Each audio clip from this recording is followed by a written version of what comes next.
My concept number 6 is curiosity about the mind. As simple as that. There are many references. I can give this slide, send it or whatever so that you can follow them if you want.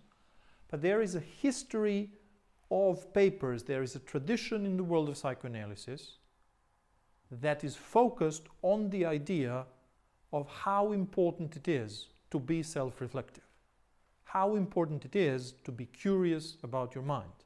And I personally consider that to be the highest ambition I can have in my clinical work. If a person who was not becomes curious about his or her mind, we're on a good track and most probably the outcome will be quite positive.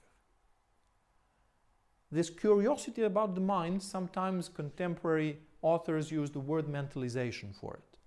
Again, the word that has very long tradition. What mentalization research shows us is that high curiosity and high capacity to think and understand the mind develops in the secure attachment circumstances and leads to higher IQ, higher school achievement, better mental health, and better outcomes in all ways. While lower curiosity and lower capacity to understand the mind most often leads to borderline personality disorder, many other mental disorders, and delinquent behavior in adolescence.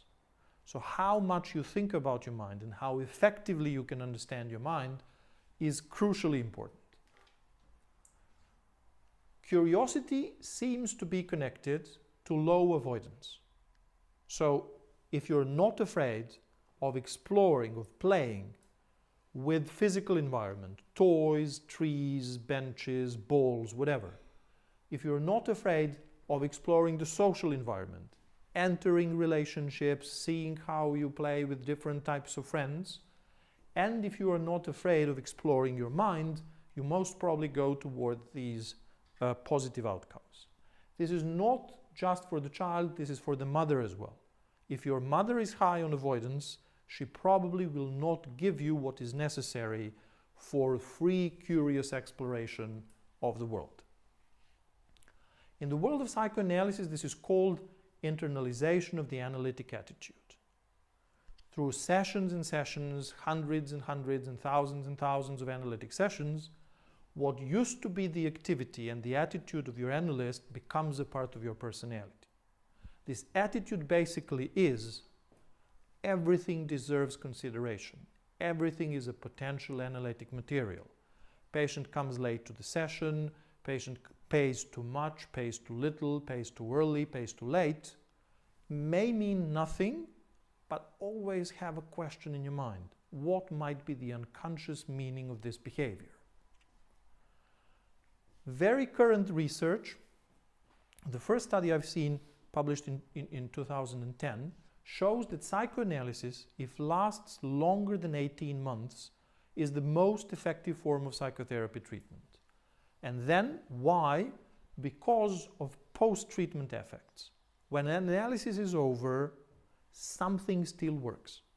Most probably the patient keeps asking him or herself the same questions and thinking about what was the part of it. So things that may show you that this is going on. The client is developing relationships of a new kind. Client can recognize the problems in a certain relationship and can now build relationships that were foreign to him or her before. The client shows capacity to learn new things. All of a sudden, in the middle of a psychotherapy treatment, someone starts learning dancing or a foreign language or driving, whatever. But the capacity and the curiosity to acquire something new is born again.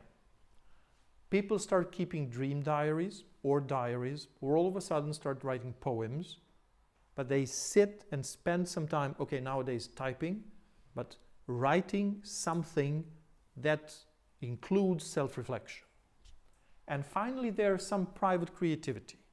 You don't have to aspire to be a new Rembrandt, but you're painting something. there is playfulness. You are playing with the life, with emotions, with what is at hand.